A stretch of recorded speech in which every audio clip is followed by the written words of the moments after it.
Erie, Pennsylvania. So much history in one little place. But how did this once seemingly small shipbuilding community transform itself to what we see today? Let's take a look at these historic events tonight on Project Algerine.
Our story begins at the end of the last ice age, where ice as thick as 2 miles once covered where we call home.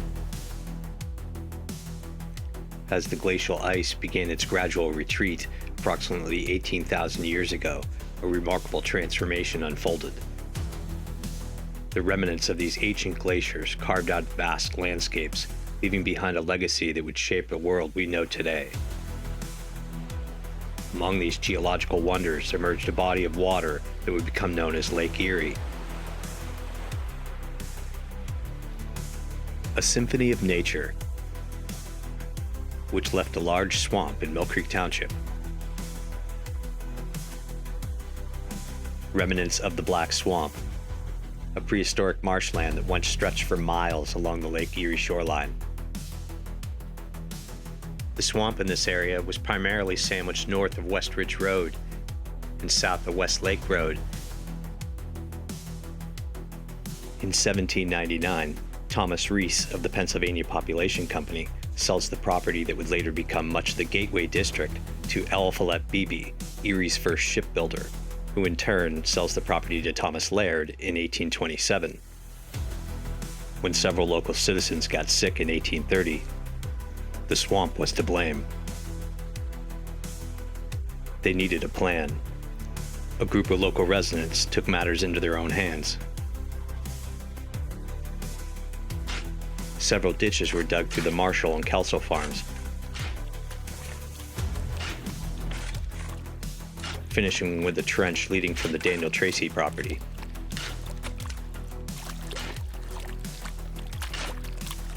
These ditches took a few years to dig, and it took another few before much of the water drained down to the lake. Later, this water would be diverted into the Erie Extension Canal. What was left would go on to shape an entire community and propel Erie into the future.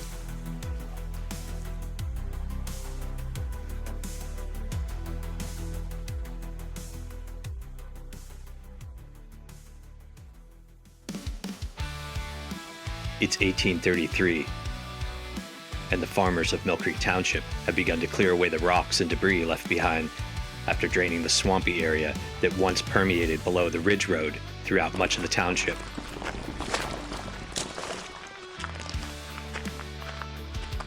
A group of men working near present-day Westlake Road made an interesting discovery. Samples were taken from the area, and the results shocked everyone. Iron. From ancient civilizations to modern industry. Bog ore is the process where iron-rich water oxidizes in the swamp, allowing specific bacteria to concentrate the mineral, leading to the accumulation of iron deposits over time.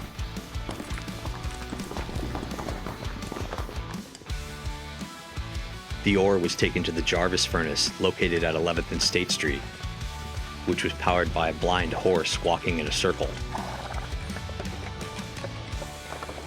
The refined pig iron would then be transported down to Pittsburgh, helping ignite the metal industry down there. Some of the ore was brought down to the lake and set on boats heading towards Cleveland.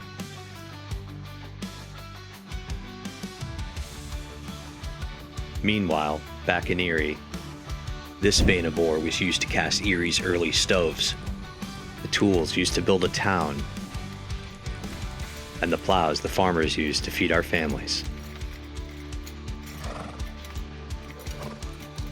We may never have progressed into a city without it. The bog ore in Millcreek Township was eventually replaced with a better quality ore when the Erie Extension Canal opened in 1844.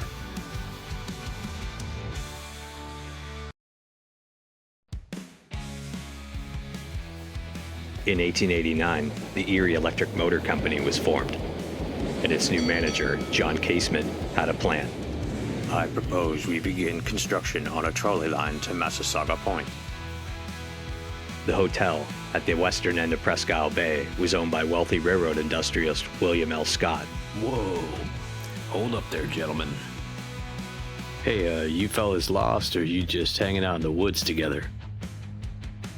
Two men from the motor company who were surveying Scott's land came up with two entirely different plans. Casement picked a route that would take passengers from State Street west over 8th and finally outside of the city limits.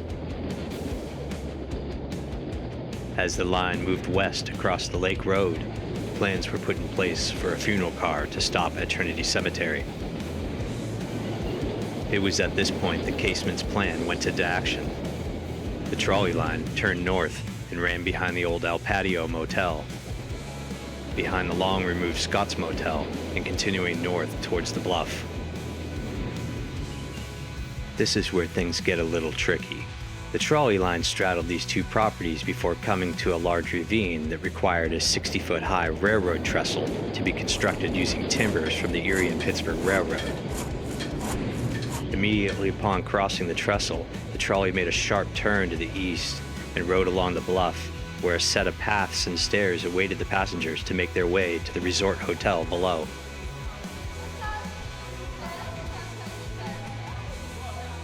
But before that can happen, Casement has to meet with Scott in New York City to seek permission to bring the trolley on his property.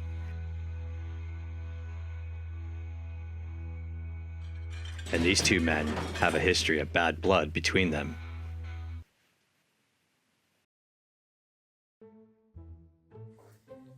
It's no secret to anyone that William Scott and I were not fond of each other. Let me just tell you something. Jack Casement is a pontificating windbag. I mean, did you see this guy at the Transcontinental Railroad ceremony? He tried to jump in there and hit that gold spike himself. What a show-off. Let's send this guy back to Ohio. I can assure you that did not happen. Yeah, it happened. The business matter at hand was the West 8th Street line crossing in front of the Erie and Pittsburgh Railroad near the Reed manufacturing plant. We needed to have his permission. So Casement came to see me in New York. I thought he was going to be crying about that stock thing, but he wanted to have his little trolley go down to the bayfront there, and we had a little meeting about it. Now, I know nothing about blocking stock purchases for Mr. Scott or his son-in-law, Charles Strong. I can assure you there's no truth to that. Of course it's true. These clowns tried to block my father-in-law and I from buying their trolley company stock. The simple truth is that my friends and I would not sell our stock for any price. It was just too good of an investment. Yeah, whatever. So I let Casement bring his trolley across West 8th Street and then down along the side of the Algeria farm so he could reach the hotel. And that is when things started getting interesting.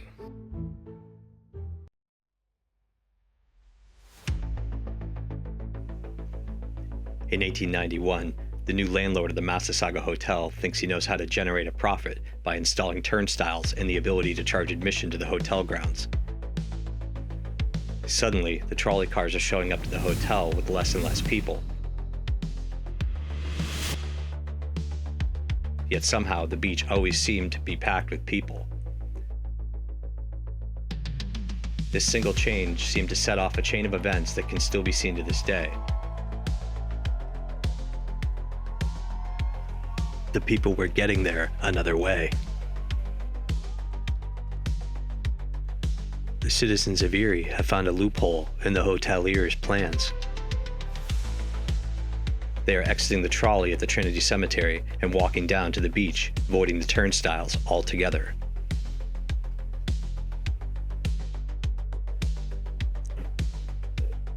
The shift of people freely utilizing the beach towards the west of Massasauga Point angered the landlord of the hotel, who was forced to bring in attractions to get more people on the grounds.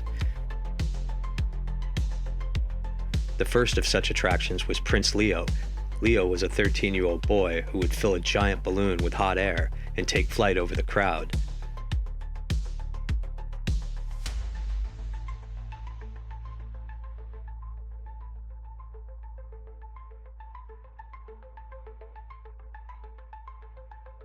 Once Leo reached an altitude of a few hundred feet, he would jump from the balloon with a makeshift parachute and gently glide into the awaiting crowds of adoring fans.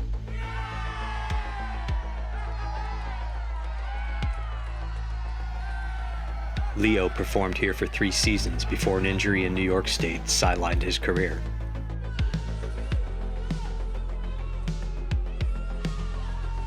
The new landlord was also looking to move the roller coaster, which had been constructed by the previous landlord, James Campbell, calling it a nuisance, and pledged to move it the following year.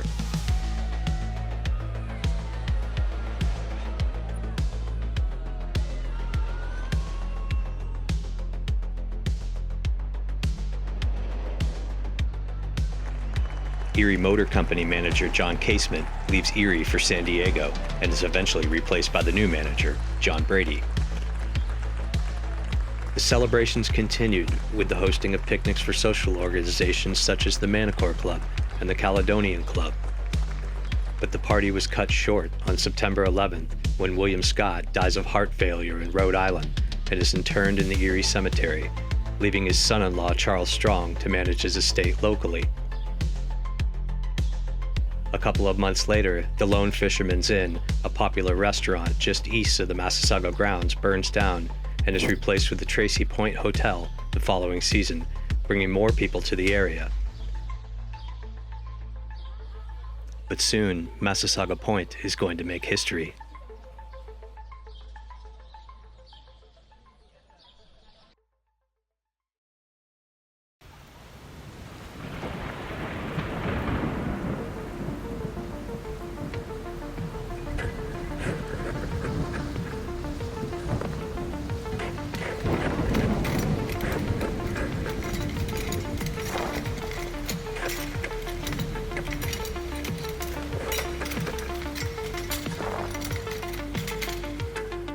One of the most significant events in the history of Millcreek Township is about to unfold,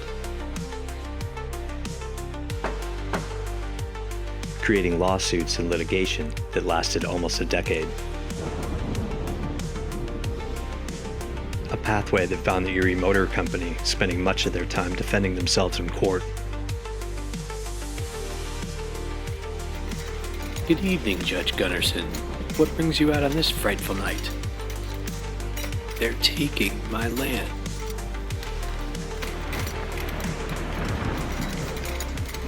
It looks like they're making the area where the trolley pulls over a little longer. Trolley sidings, or switches, were used to allow for multiple cars to run on the same line. The sidings were known as the Blacksmith or Cemetery Switch, the Herman Switch, the Tracy Switch, and the Ball Switch. I don't think they're allowed to do this. West State Street is only chartered for a single line. The manager of the Erie Motor Company sent crews of workmen in the middle of the night to extend the sidings from 120 to 160 feet. The first to file suits were Judge Gunnarsson, Conrad Hoffman, and Charles Strong, who was representing the estate of William L. Scott.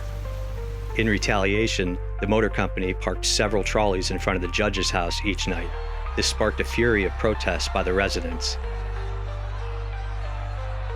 Even after the injunctions were filed, the motor company continued to operate using these switches, arguing that the demand for better traffic flow outweighed the property owner's rights. But the issue with the trolley sightings with Massasauga Point were just the beginning.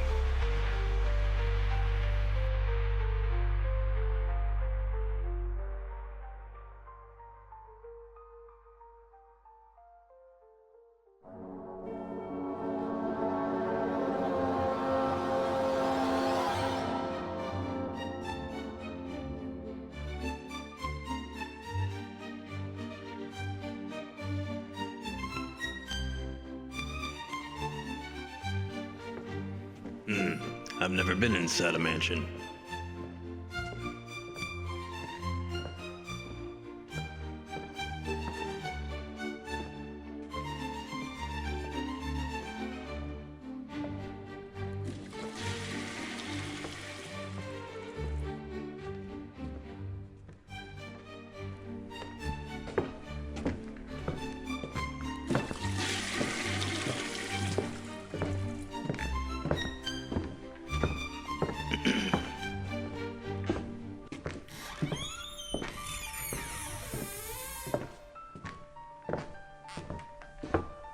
Get in here and sit down.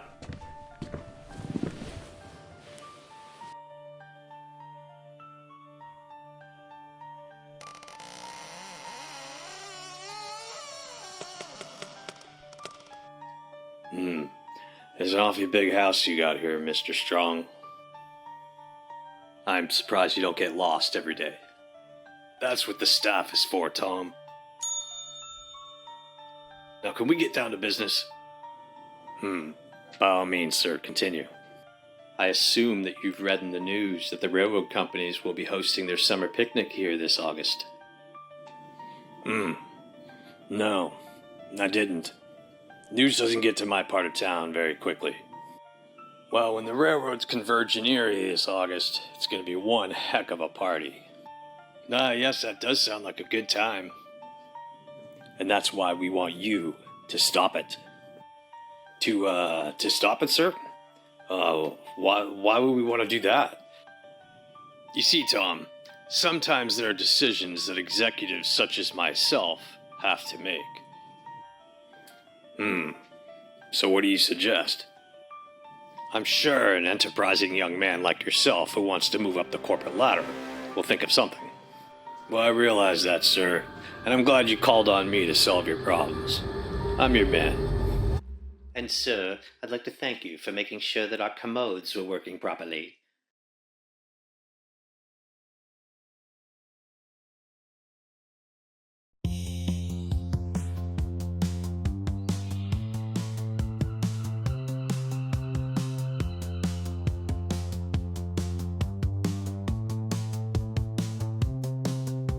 Here's a story you won't see in the history books. Good afternoon, ma'am. What a lovely day. I was wondering if you would like to attend the motion picture show with me tomorrow afternoon. A motion picture show? I've never heard of such a thing. Of course I'll attend. The city of New Orleans claims to have the first movie theater, opening on July 26, 1896, using Thomas Edison's Vitascope.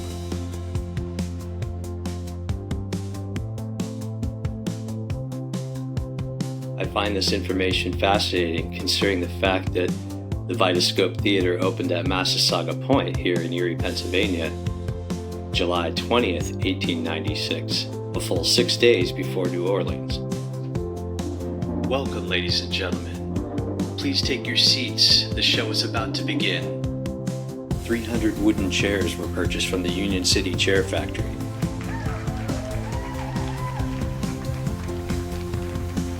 Patrons were charged 15 cents to enter the theater and watch the movies, which consisted of reels that lasted about 1 minute in length.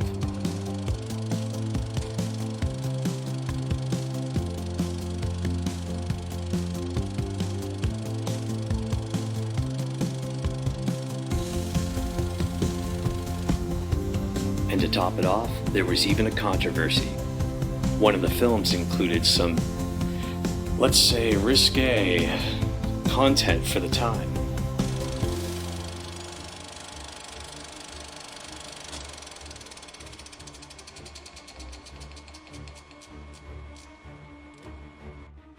The movies ran every day throughout the season, meaning this wasn't just a temporary demonstration.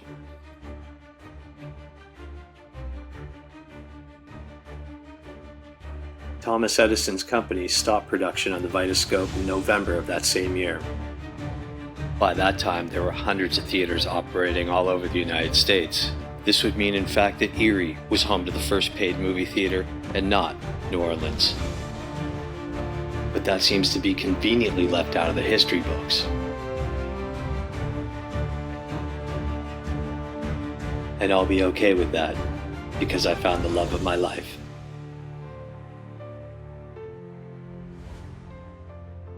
John, tell me why I'm standing in a field at my lunch hour when I got cars down on the 18th Street line right now. Gentlemen, the people of Erie are coming to Hoffman's Grove, whether we like it or not. We might as well capitalize on that. So, what do you suggest? We'll put up a boardwalk down to the beach, build concessions. So what are you planning on calling this paradise?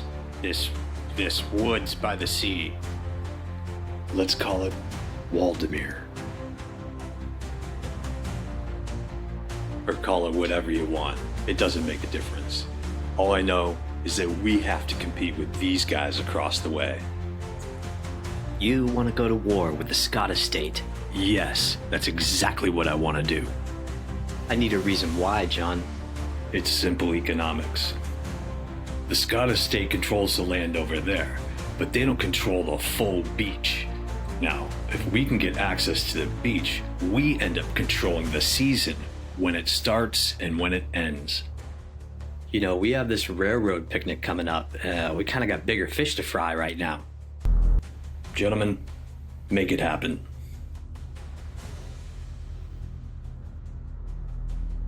I'll handle it, sir.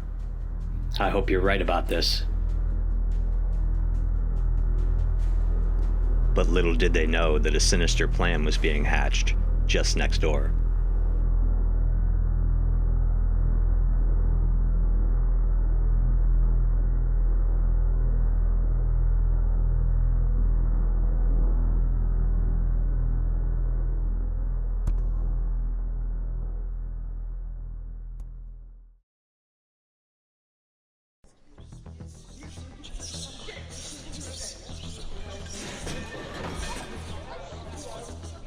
Sir, I've notified Cleveland and Buffalo, just like you asked.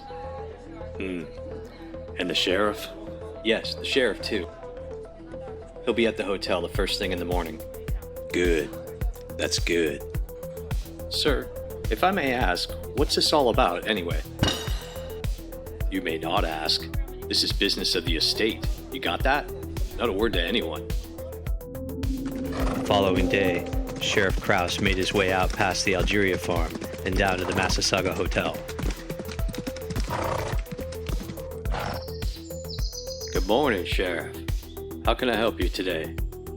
Well, they say you haven't been paying your bills, so I'm here to shut you down.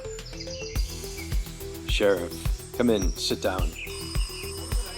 Nah, Sheriff, You know me. I got all my paperwork, all my bills are paid. They're just trying to shut me down. Pardon me, sir, for interrupting, but we are receiving phone calls from both Buffalo and Cleveland. Apparently, there's a rumor that we're closed for tomorrow. do you see what I mean, Sheriff Krause? These are probably the same people that canceled my meat delivery earlier this week. Now, I'm gonna assume this is over that railroad picnic you guys are hosting tomorrow. What is there, 10, 12,000 people coming into town? That's a lot of money. Now, who do you think would have the means and the motive to pull something like this off? William Lawrence Scott. You think the Scott estate did this? The dead guy, right?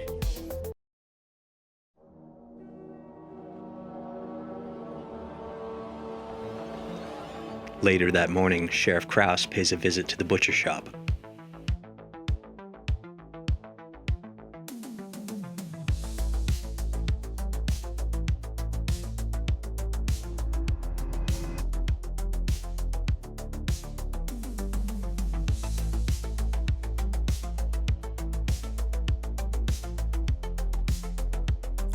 Good afternoon there, Mr. Ackerman. Oh, it's good to see you this morning, Sheriff. How about this weather? It's a little chilly for August, don't you think?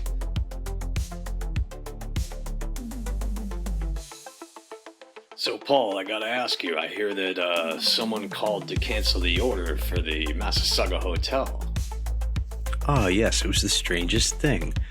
My brother Peter took the call. You would like to cancel the order? The entire order, sir? Are you sure? You know, he said he sounded a little like the guy that worked at the Algeria farm. Why do you think somebody would do such a thing? I don't know, but that would have been catastrophic for the hotel, and probably would have been really embarrassing for the trolley company. Well, I guess that would be pretty embarrassing for the trolley company. It would probably make their stock drop, and then the Scott estate, well, they'd probably pick it up cheap. Yes, I guess that's possible. Algeria farm, huh?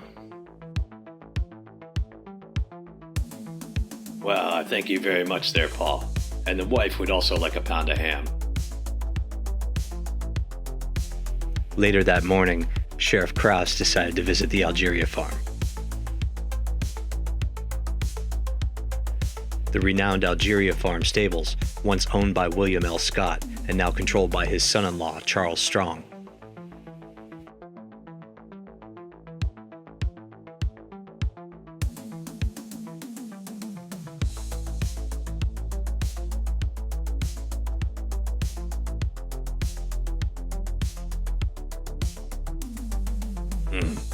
Yeah, Terry, I'm heading off for lunch.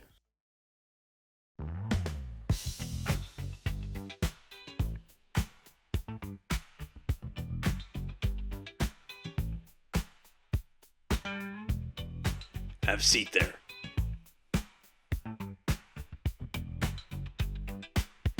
Well, Tom, you're a regular fixture down at the butcher, ain't you? What's cooking in that noggin of yours? Sheriff, you got me all wrong. I'm just a simple farmhand tending to the horses and such. Ain't no scheming bone in my body. Simple, huh?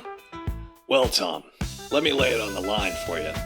Word on the windmill is that you've been mixing with some shady characters.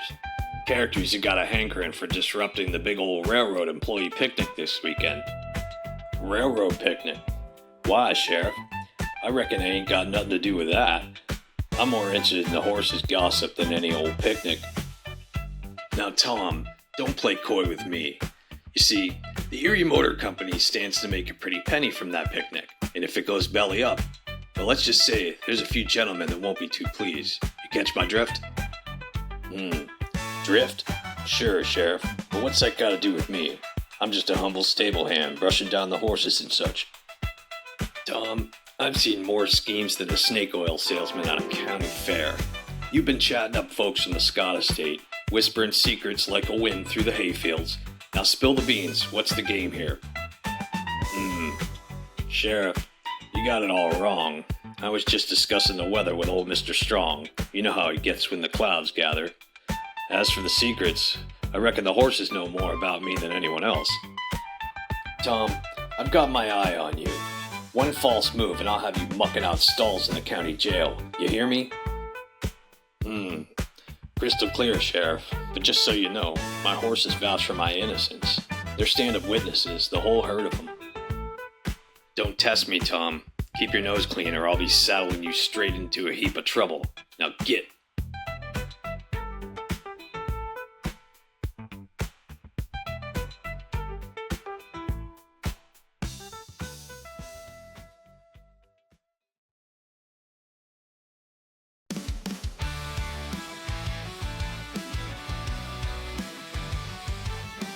Folks began to arrive early in the morning of the big railroad picnic.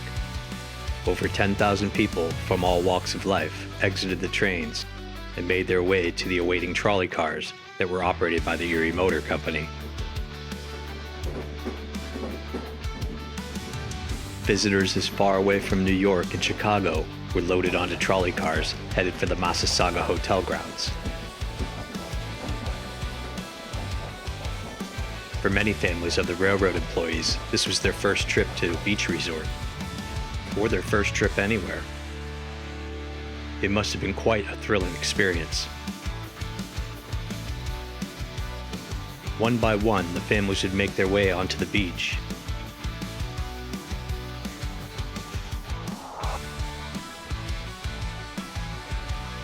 By lunchtime, it's reported an estimated 10,000 visitors, along with a few thousand citizens of Erie, took part in the festivities.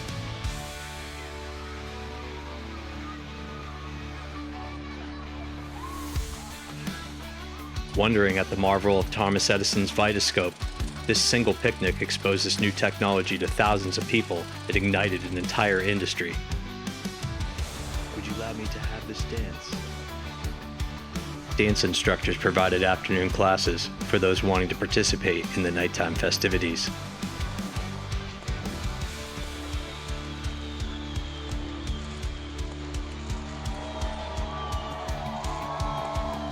At the end of the evening, the Erie Motor Company was waiting with trolleys to take the revelers back to the train station.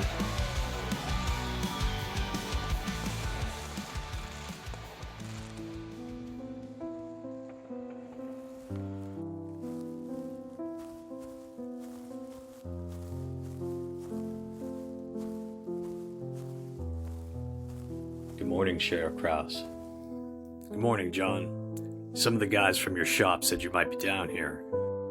Yeah, sometimes I come out here to clear my head, just to think. Well, I wanted to congratulate you on the picnic yesterday. It seemed to go without a hitch. Thank you, Sheriff. The odds were against you, but you managed to pull it off.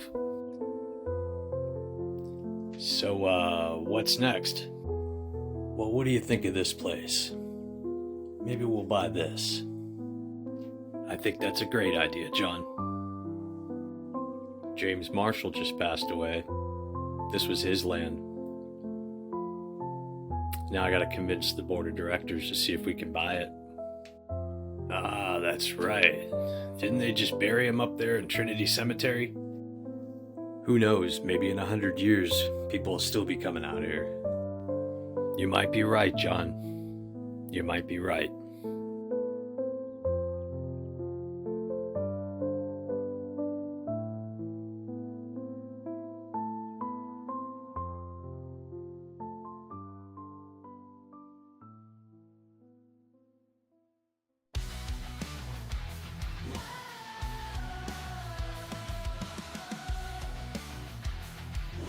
Just who in the heck did you get to play John Casement? I was told that my hotel room was going to have a fully stocked minibar. That was also a lie. I like railroads. You know how I get when the clouds get together. I am a professionally trained actor. I do not need this job. I do not need this stress in my life. Thank you very much. Yeah, I thought the film was good, but, I think it could have used a little bit more me.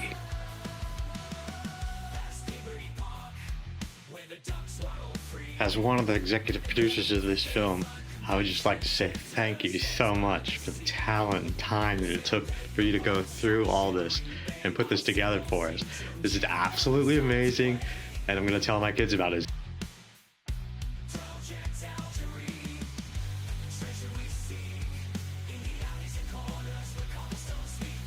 I mean, this is just absolutely wonderful. I guess you can't really even bring it all to words for you.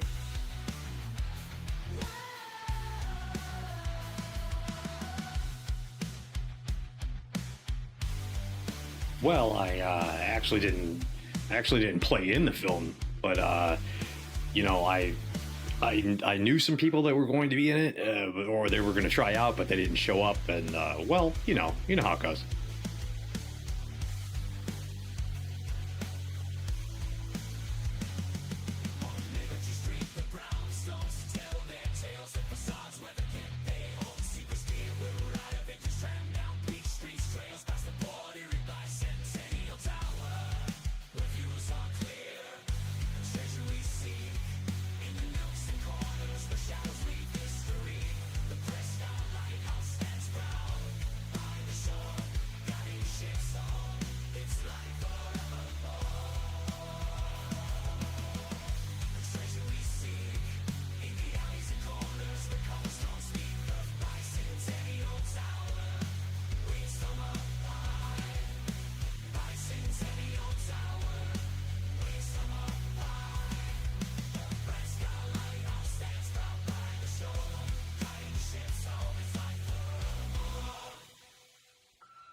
There goes my film career.